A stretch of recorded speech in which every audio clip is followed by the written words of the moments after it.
Welcome to Mighty Habits. I'm your host, ready for another deep dive. And I'm here too, excited to get into today's topic. So, you know how relationships can sometimes feel, well, a bit confusing. Like, why do we react certain ways? Or why does our partner do that thing they do? Ooh, definitely. It's something everyone wonders about, I think. Well, today we're tackling exactly that. We're looking at the science behind our relationship patterns, specifically through the lens of a really insightful book. Right, we're diving into Attached, the new science of adult attachment and how it can help you find and keep love by Dr. Amir Levine and Rachel Heller. hmm And this book, it introduces something called adult attachment theory.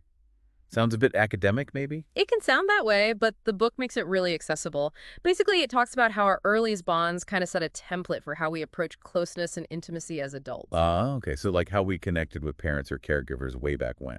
Exactly. Those early experiences shape our expectations and behaviors in romantic relationships later on. It's pretty fascinating when you start looking at it. And attached, the book, it boils this down into what? Three main styles. Yeah. Three primary styles: anxious, avoidant, and secure.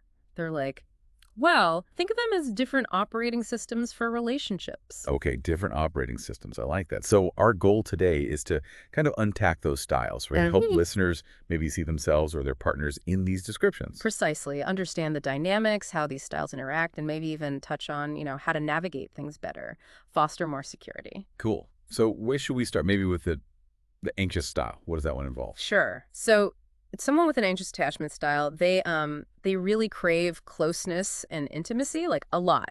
But paradoxically, they often worry quite a bit about the relationship's stability. Worry, like about being abandoned or not loved enough. Exactly that. They can be super attuned to their partner's moods, maybe reading into small things, needing frequent reassurance that everything is okay. Right. So maybe they're the ones who feel a bit uneasy if a text isn't answered quickly or need to sort of confirm plans more often. That can be part of it, yeah. It comes from this deep need for connection and security, but sometimes that constant need for reassurance can, well, inadvertently push a partner away if it feels overwhelming. I see. It's driven by a need for closeness, but can sometimes backfire. It can, yeah. Understanding that is key for someone with this style, finding ways to self-soothe and communicate those needs without maybe putting all the pressure on the partner for reassurance. Okay, makes sense. So if that's anxious, Mm. what about the other end of the spectrum? Avoidant. Right, the avoidant attachment style. These individuals tend to value their independence and self-sufficiency very highly. Sometimes deep intimacy can actually make them uncomfortable. Uncomfortable. How so? Well, they might equate closeness with a loss of freedom or self. So you might see them hesitate about commitment, maybe pull back if things feel too intense, or really emphasize needing their own space. So they're not necessarily unfeeling, they just manage closeness differently by creating distance. Pretty much. They might downplay the importance of relationships sometimes or suppress their own needs for connection to sort of maintain control and independence. It's like their defense mechanism. Interesting. So while the anxious person leans in for reassurance, The avoidant person often leans out to preserve their autonomy. wow. Okay, so what happens when those two styles end up in a relationship together?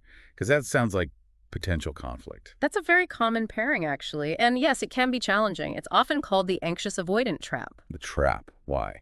Well, think about it. The anxious person seeks closeness, right? That seeking behavior can feel invasive or demanding to the avoidant person, who then pulls back further to protect their space. All right, and that pulling back triggers the anxious person's fear of abandonment.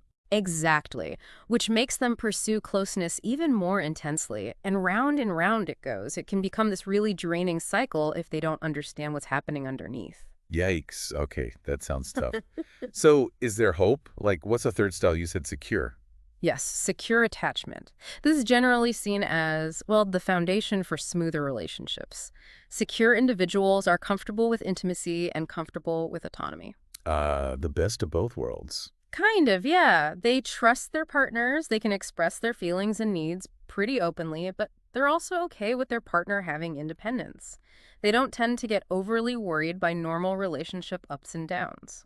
So they can handle disagreements without panicking or shutting down? Generally, yes. They approach conflicts more constructively, looking for solutions. They have this underlying belief that they're worthy of love and that they can rely on their partner, but also that They'll be okay on their own if needed. It's a balanced perspective. That sounds really healthy, almost like a relationship superpower, like you said earlier. It really can be. They provide a sort of secure base in the relationship. Okay, so knowing about these styles, anxious, avoidant, secure, how does that actually help people? What's the practical takeaway? Huge takeaway. Just identifying your own style and maybe your partner's is incredibly illuminating. It's like getting a map to your relationship dynamics. A map. Okay. Yeah, it helps you understand why you react certain ways. Like if you know you lean anxious, you can learn to manage that anxiety, maybe communicate your need for reassurance in a calmer way. Instead of just reacting out of fear. Exactly. And if you lean avoidant, you might recognize, okay, maybe I am pulling away too much, and consciously try to stay more engaged or express affection more openly, even if it feels a bit uncomfortable at first. So it's about self-awareness leading to more conscious choices. That's the core of it, moving from automatic ingrained patterns to more intentional, healthier ways of relating. And what about those tricky pairings, like the anxious avoidant one? Can they work? They definitely can work, but it takes effort and understanding from both sides. Awareness is the first step.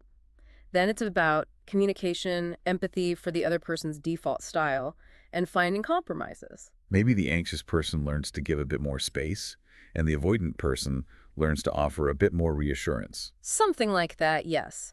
And having a secure partner can actually help someone with an anxious or avoidant style develop more security over time. Their steadiness can be really stabilizing. So it's not like you're stuck with one style forever. Not necessarily. While we tend to have a primary style, experiences, self-reflection, and supportive relationships can definitely help people move towards more security.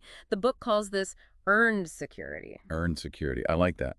It implies you can work towards it. Absolutely. It's not about labeling and judging. It's about understanding and growing. Okay, this is all incredibly useful stuff. So thinking about our listeners, who should really pick up Attached? Who benefits most? Honestly, I think almost anyone interested in relationships, if you're single and wondering why you keep ending up in similar dynamics, this book is gold. Okay. If you're in a relationship, whether it's great or struggling, it offers tools to understand your partner and yourself better, improve communication, deepen the connection. So pretty much anyone who wants better, more fulfilling romantic connections. Yeah, exactly. It provides that language and framework to understand what's going on beneath the surface. It's very practical. Right. So just to recap quickly, we've talked about the three main styles from attached, anxious, avoidant, and secure.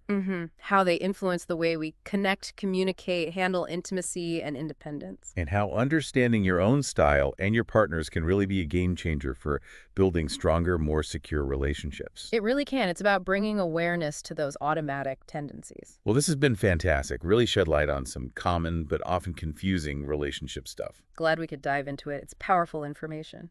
Definitely. So if this resonated with you, our listeners, and you want to understand your own patterns or improve your relationship satisfaction, we absolutely recommend checking out the book.